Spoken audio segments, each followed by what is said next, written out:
Hello everybody, and welcome back to another video. In today's video, we'll be taking a look at the 2026 Senate election in the state of Ohio. This is the third straight Senate election that Ohio is going to have, and it is also going to be the third of 5 Senate elections Ohio is going to have consecutively. Ohio had races in 2022 and 2024. They're going to have one in 2026. They're also going to have one in 2028 and 2030. This is really, really interesting to me. Because Ohio is just a really cool state politically. And this seat is especially complicated, unfortunately, because whoever wins this race is only going to win a 2-year term. They're going to have to fill the seat vacated by J.D. Vance, who is obviously the vice president now. And they'll have to win another election in 2028 to win a full 6-year term. So that's a little complicated. It's a little annoying for whoever wins this seat in 2026. But nonetheless, I'm here to talk about it, and I'm here to update you all on what's going on in this state. Just to give a little context, the incumbent here is Jon Husted. Obviously, J.D. Vance is the vice president now. This seat was last up in 2022 when J.D. Vance won it, and Mike DeWine, the Republican governor, after Vance left the Senate, he chose Jon Husted to fill this seat. Husted is a pretty typical Republican.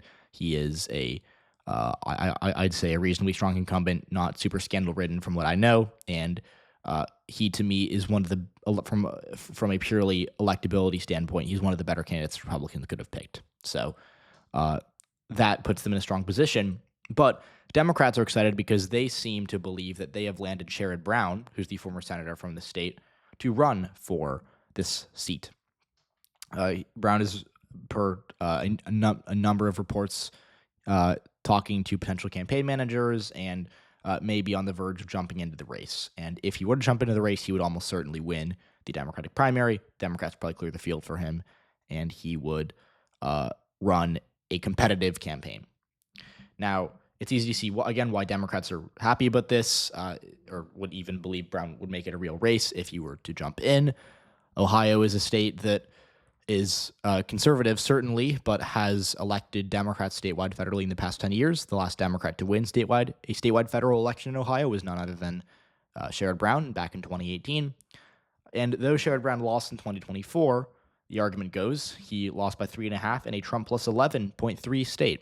So he outran Kamala Harris by around 7.6%, which is it's nothing to sneeze at. It's no small feat. A 7.6% overperformance, quite good. Now, despite that, I'm skeptical, and that's kind of what the point of this video is. Even though I recognize that Sherrod Brown is probably the best candidate Democrats are going to get here, even though 2026 is a midterm year with turnout dynamics that could favor Democrats, and even though the Republican Party might be in some hot water in 2026, I do not think they're going to lose the Senate race.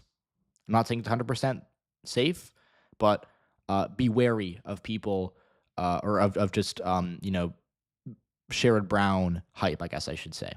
Sherrod Brown propaganda is really the word I should use for it, because even though there is a case to be made that this could be a close race, for Democrats to win in states like Ohio nowadays, it requires a Herculean effort, and I mean that very clearly, because at the end of the day, in order to win in red states as a Democrat, you have to not only hope for good turnout and hope for a favorable electorate, but you have to do some number of persuasion. And Sherrod Brown got that to an extent in 2024. It wasn't enough.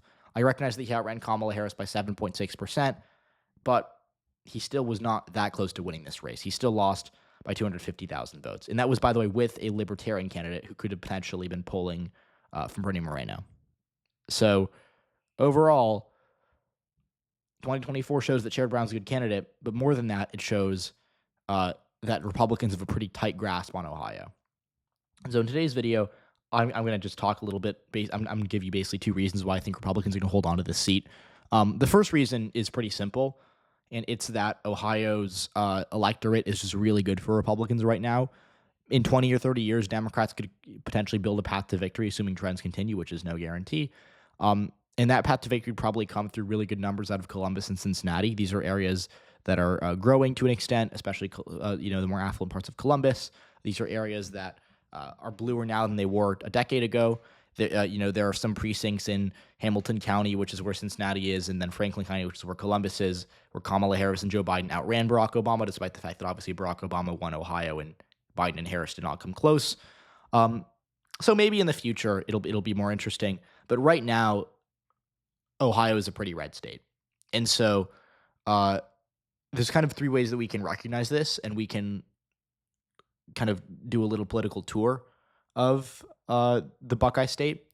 And there's no better place to start than Mahoning County, which is where I think most political discussions about Ohio kind of take place, metaphorically, of course. Mahoning County, for those of you who don't know, this is where Youngstown is. It's a super working class area. And as you can probably predict, Barack Obama was really popular here. He won against Mitt Romney by, I think, 28 points in Mahoning County. Nowadays, it's a red-leaning county. Donald Trump won it by 9%, over 10,000 votes over Kamala Harris. And in 2018, Sherrod Brown won it by 20. If we look at 2024, he lost it by 0.2%, which was, I think, just kind of psychologically a really, really bad result just for Sherrod Brown. I mean, just a really, really devastating kind of blow for him, considering that he'd won Mahoning County basically every time he ran for statewide office, and considering this was such a working class kind of Democratic stronghold. And nowadays it's Trump country. Nowadays it votes for Republican candidates on the regular, essentially. And so even though Sherrod Brown outran Kamala Harris by 9 points here, wasn't enough to win. And Sherrod Brown can do that in 2026, by the way. He can do really well relative to Kamala Harris or other Democrats on the ballot in Mahoning County or in Trumbull County, which are two counties he won in 2018. These are two counties that Barack Obama won both times, but they're two counties that have also gotten pretty Republican. And so if you look at this northeastern part of the state, kind of near the Pennsylvania border, you will see, and you compare it to 2012 even, you will see it's just totally different. The Ohio that Sherrod Brown won in 2012 is just it's like comparing apples to oranges. Because even though Sherrod Brown's a good candidate and was able to win over some Trump voters in Mahoning County, was he necessarily good enough to win or to come close to winning statewide? Not particularly. And so that's kind of the first part of Ohio we have to look at. Now, the second part of Ohio that we have to look at are the mid-sized cities. And by that, I specifically mean areas like Akron, Toledo, and Dayton. Now, all three of these of the counties that these cities are in voted for Kamala Harris, and they voted for Sherrod Brown by a little bit more. Dayton was especially strong for him. He won it by 7, which is quite good. He won Summit County by 14. He won Lucas County by 19. But the fact of the matter is that Democrats do not get the margins they need to out of these counties. They also don't get the turnout.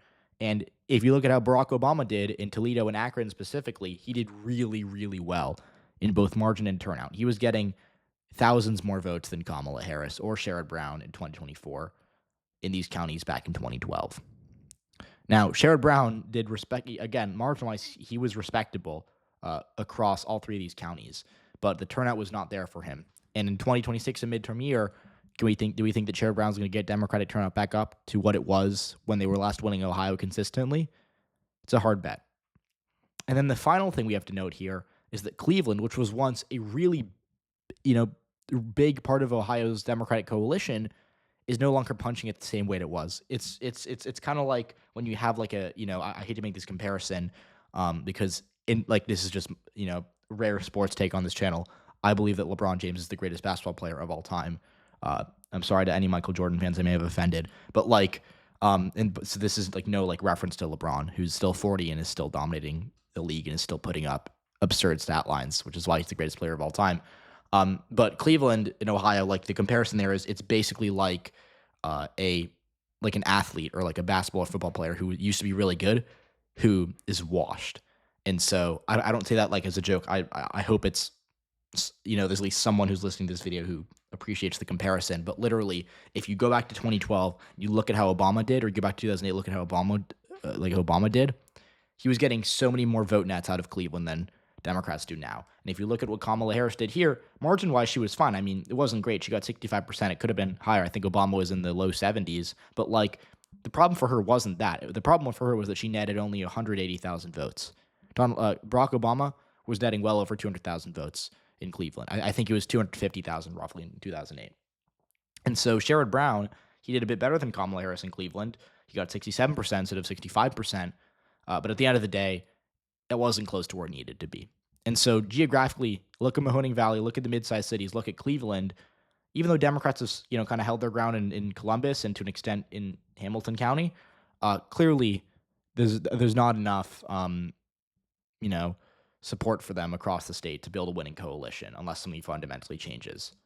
And that's why the odds of Brown winning are not zero, but they're pretty, they're pretty low just because the math there is so hard for Democrats. Now, on the other hand, and I think this is a more compelling argument as to why Republicans should still very likely hold this seat. Sherrod Brown is a good candidate, and he's the best candidate Democrats can get in Ohio. He is not, and I will say this, and I know a lot of people, especially Democrats who've really liked Sherrod Brown for a long time, are going to get mad at me. He is not good enough to win this Senate race on his own. He might win. It's a low chance, but if he wins, it'll be because 2026 is just a blue wave year, right? That's why. Or because maybe Republicans ran a really bad campaign. But if we look at how he did in 2024, even though we can recognize how well he did relative to Kamala Harris, we can also recognize that what he did was not that spectacular. Look at Arizona, where Ruben Gallego ran against Kari Lake. He won by 2.5 in a Trump plus 5.5 state. So he did 8% better nearly than, I think he did 7.9% better than Kamala Harris. He was not an incumbent, but he outran her by more than Sherrod Brown, who was an incumbent in Ohio. Gallego outran Harris by 0.3% more than Sherrod Brown did, even though Sherrod Brown was the one who held the seat. Gallego is running for an open seat.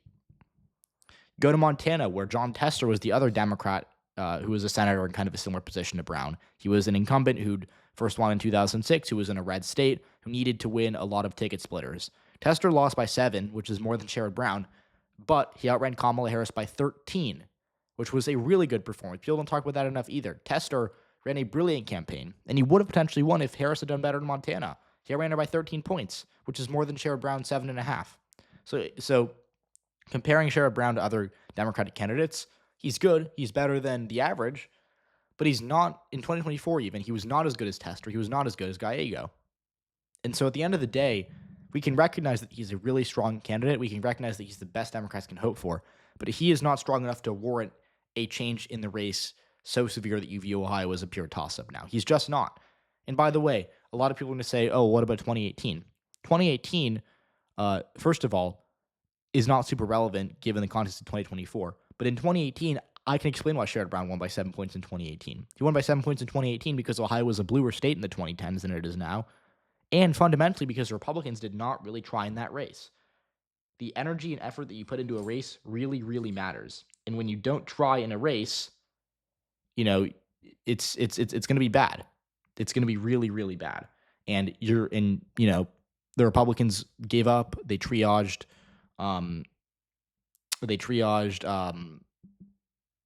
Jim Renacci in his campaign.